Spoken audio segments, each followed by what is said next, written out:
Hello, kamusta at welcome back sa aking channel. Alam mo ba yung pakiramdam na parang lagi kang nasa gulong na umiikot, paulit-ulit, pero hindi mo gusto? Parang bawat tao o sitwasyon sa paligid mo, may dala lang na stress, drama o enerhiya na hindi mo kailangan. At kahit gusto mo nang huminga at magpahinga, parang hindi ka pinapayagang lumayo. Naranasan mo na ba yon? Kapag paulit-ulit kang nasasaktan o nadadala sa emosyon ng ibang tao, pero hindi mo alam paano makakawala ng hindi nagmumukhang walang puso? Kung oo, welcome ka sa club. Sa video na ito, pag-uusapan natin kung paano ka pwedeng mag-detach sa mga tao at sitwasyon. Hindi para maging cold or insensitive, kundi para magkaroon ka ng kapayapaan, clarity, at lakas ng loob sa mga desisyon mo sa buhay. Para mas maging malinaw, isipin mo si Anakin Skywalker sa Star Wars. Alam mo yung Jedi na sobrang takot niyang mawala si Padme, kaya nauwi siya sa pagiging Darth Vader? Grabe yung attachment niya, at yung fear of loss ang nagdala sa kanya sa madilim na daan. Nakakalungkot, diba? Pero kung iisipin natin, sobrang relatable rin yun sa totoong buhay. Lahat tayo, sa isang paraan o iba pa, nakakaranas ng takot na mawalan ng mahal natin o mawalan ng kontrol sa sitwasyon. At minsan, yung attachment na yon ang nagiging dahilan kung bakit nasasaktan tayo. Kaya ang unang hakbang sa detachment ay magbigay ng mental at emotional space sa sarili mo. Parang naglalakad ka sa park para mag-clear ng isip, pero sa utak at puso mo. Minsan, kailangan mo lang i-step back sa drama, sa tao, o sa mga social media posts na paulit-ulit lang nagpapabigat sa emosyon mo. Hindi ibig sabihin nito, tapos na ako sa'yo forever. Ang ibig sabihin, kailangan ko munang ayusin ang sarili ko bago harapin ulit ang lahat. Simple, pero napakabisang paraan para hindi ka agad ma-overwhelm. Habang ginagawa mo ito, pag-aralan at timbangin mo rin ang mga relasyon at sitwasyon. Parang captain ka sa barko. Tinitingnan mo kung sino ang nakakatulong sa smooth sailing at sino ang palaging nagiging bagyo. Hindi ito tungkol sa pagiging cold o rejection. Ito ay tungkol sa self-preservation at pag-align ng actions mo sa values mo. Tanungin mo sarili mo, nakakatulong ba ang taong ito sa aking growth? O lagi lang akong nadadala sa stress at drama? Kapag malinaw sa'yo yon, mas madali mong ma-decide kung kailan ka dapat lumayo ng may disiplina at respeto sa sarili. At habang nagli-learn kang mag-detach, huwag kalimutan ang halaga ng trusted confidence. Hindi mo kailangang harapin ang lahat mag-isa.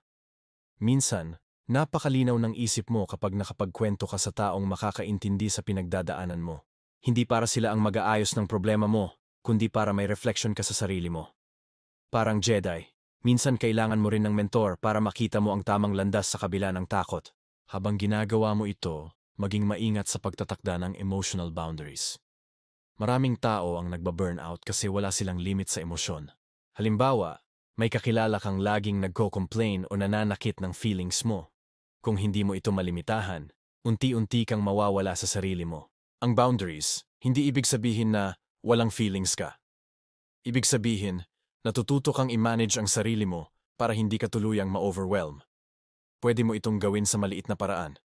Limitahan ang oras na kasama mo ang toxic na tao. O i-prioritize ang sarili mong peace bago ang drama ng iba. Isa pang hakbang, pag-isipan ang consequences bago lumayo o mag-detach. Minsan, impulsive tayo sa decisions natin, tapos nagsisisi tayo. Sa Stoic philosophy, tinuturuan tayo na mag-reflect. Kung lilipat ako sa distance na ito, ano ang maaring mangyari? Ano ang epekto sa akin at sa iba? Sa ganitong paraan, nagagawa mong maging thoughtful sa choices mo. Hindi lang basta pagtakbo o avoidance. Ito ay balanseng diskarte na nagpapalakas ng self-respect at integrity. At syempre, huwag kalimutan ang digital detox. Grabe, nakaka-stress rin ang social media. Parang noise na hindi mo namamalayan pero pilit kang nadadala. Kapag nakapag-break ka sa phone, feed, at notifications, may chance kang marinig ang sarili mo ulit. Maramdaman mo ang kalinawan at hindi ka agad nadadala ng emosyon ng ibang tao. Parang sinabi ni Seneca, "Life is short, focus on what matters." Isa yon sa pinaka-importanting aral sa detachment. Ang mabuhay ng hindi puro drama, kundi may purpose at peace. Sa huli, focus sa fundamental needs mo. Ano ba talaga ang kailangan mo para maging maayos sa sarili mo? Mga relationships na positive, activities na nagbibigay ng growth, values na hindi mo kinokompromiso. Kapag nailayo mo ang sarili mo sa distractions, Mas malinaw ang isip mo, mas matatag ka, at mas handa ka sa anumang darating. Parang simpleng recipe pero napakalakas ng epekto. Habang iniisip mo ang mga hakbang na ito, isipin mo rin si Anakin. Ang fear of loss at sobrang attachment niya sa Padme ang nagdala sa kanya sa madilim. Pero sa buhay natin, pwede nating maging wiser. Hindi tayo nagdedesisyon base sa fear lang. Pwede nating piliin ang kalinawan, peace, at growth. Ang detachment, hindi tungkol sa pagiging cold, kundi sa pagiging malakas at maayos sa sarili. Ngayon, habang iniisip mo ito, itanong mo sa sarili mo, alin sa mga hakbang na ito ang pinaka-challenging para sa'yo? Mental space, emotional boundaries, o digital detox? Habang iniisip mo yon, ready ka na bang tuklasin pa ang iba pang paraan para mas mapalalim ang detachment at ma-achieve ang tunay na peace? Ngayon, pag-usapan natin yung mga susunod na hakbang sa detachment.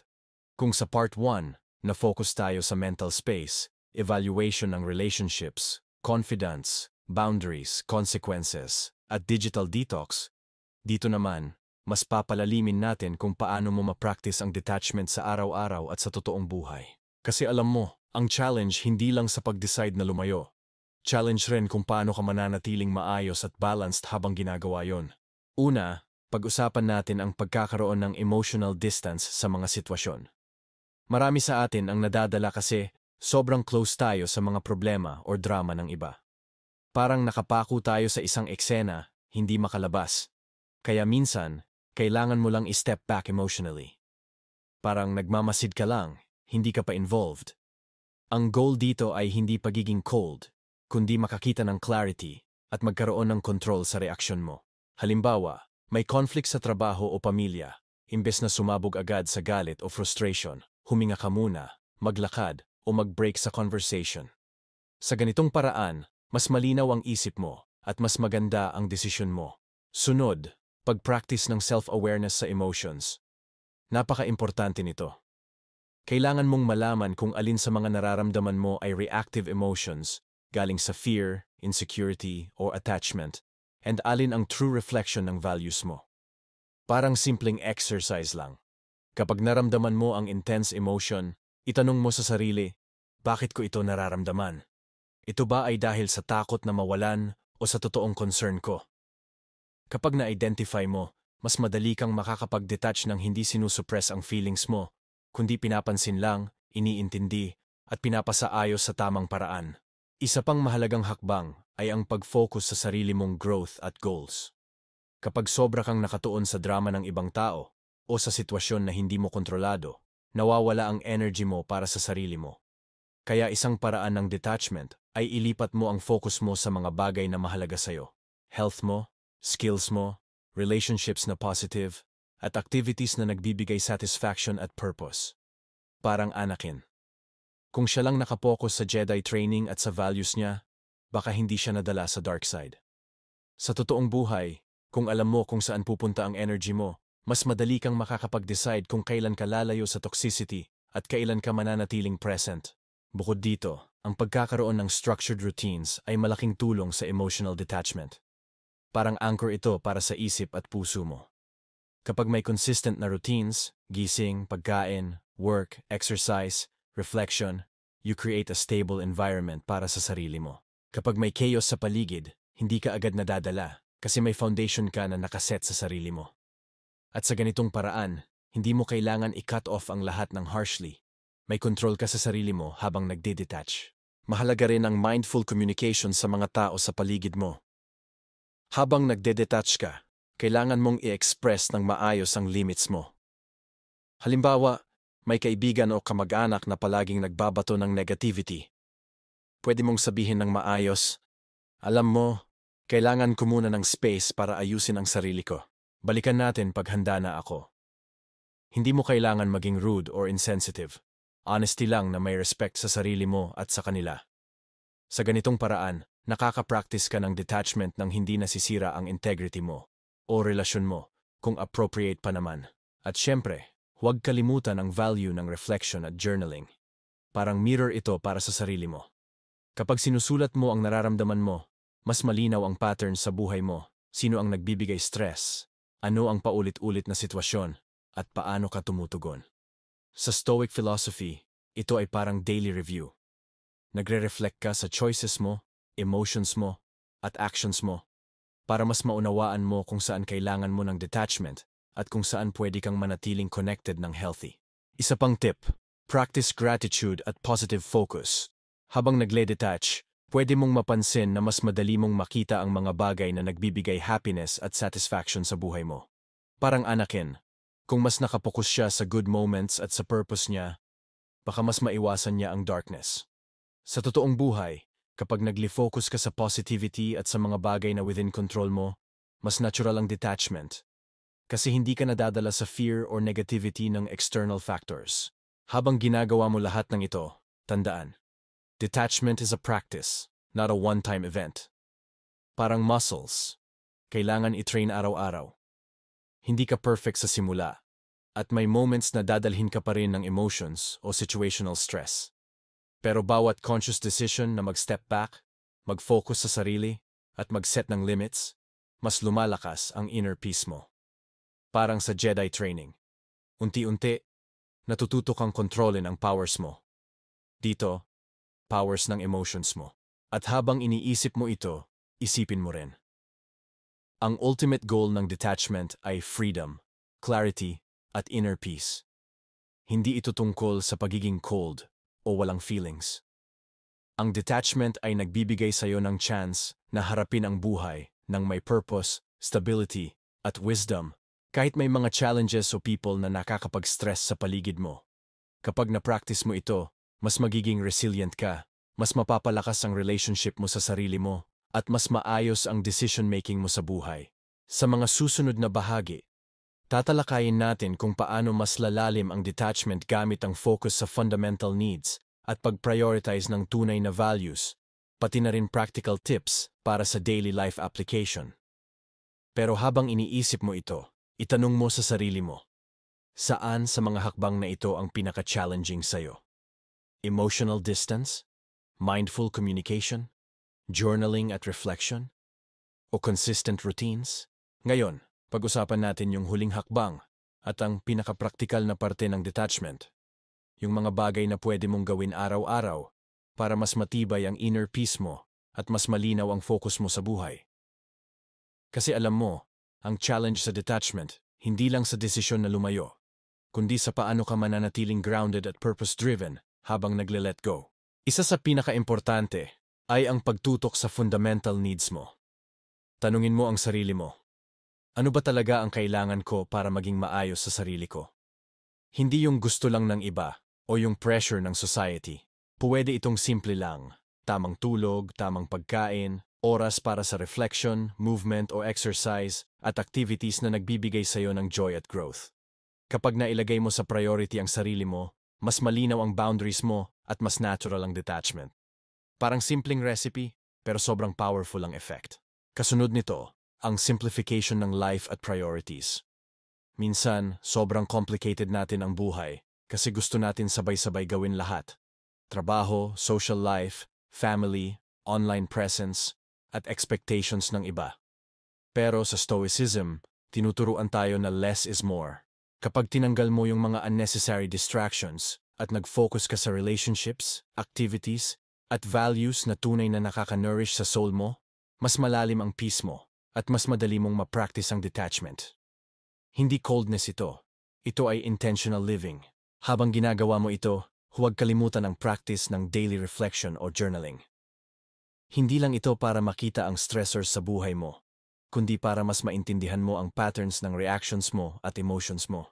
Kapag naiintindihan mo ang sarili mo ng mas malinaw, mas madali mong ma-decide kung kailan ka mananatiling connected sa tao o sitwasyon at kung kailan ka dapat lumayo para sa kapayapaan mo.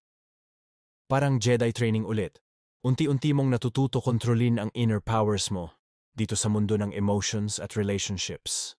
At syempre, ang detachment ay hindi avoidance or isolation. Maraming tao ang nagkakamali at iniisip na kapag nag-detach sila, cold o walang puso sila. Pero ang detachment ay tungkol sa awareness, choice, at balance. Nakikita mo kung alin ang pwede mong i-handle at alin ang hindi. Nakokontrol mo ang reaksyon mo, pero hindi ibig sabihin na hindi ka na marunong magmahal o makipag-connect. Sa halip, Mas matino at matatag ang love at connection mo. Kasi hindi ka nadadala ng fear, guilt, o toxic attachment. Isang powerful tip na gusto kong i-share. Practice gratitude at focus sa positivity. Habang nagde-detach, madali kang malunod sa negatibong emosyon kung hindi mo papansinin ang mga bagay na nagpapasaya sa'yo. Pero kapag consciously kang nagfo-focus sa good things, maliit man o malaki, nagiging natural ang detachment. Parang Anakin, kung nakapokus siya sa purpose at good values niya, baka hindi siya nadala sa darkness. Sa totoong buhay, kapag nakapokus ka sa positibo at sa controllable factors, mas malakas ang resilience mo at mas malinaw ang peace mo. Ngayon, let's bring it all together. Ang detachment, kung maayos na na-practice, ay nagbibigay sa'yo ng freedom, clarity, at inner peace. Hindi ito coldness o numbness. Ito ay strength at awareness na nagpapahintulot sa'yo na harapin ang buhay ng may purpose at wisdom, kahit may challenges o tao sa paligid mo na nakakapag-stress. Habang inipractice mo ito, mas nagiging resilient ka, mas malalim ang connection mo sa sarili mo, at mas maayos ang decision-making mo sa lahat ng aspeto ng buhay. At syempre, hindi ito overnight process.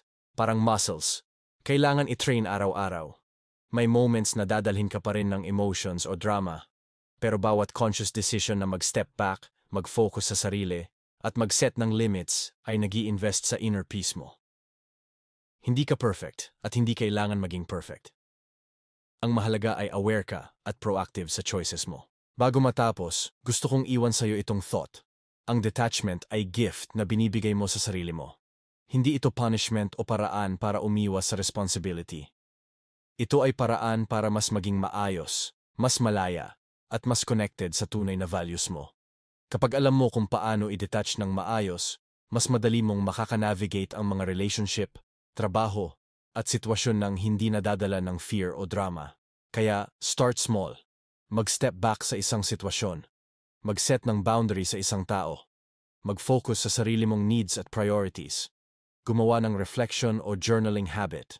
At unti-unti, mararamdaman mo na ang detachment ay hindi about letting go forever, kundi about choosing peace, clarity, at strength every single day.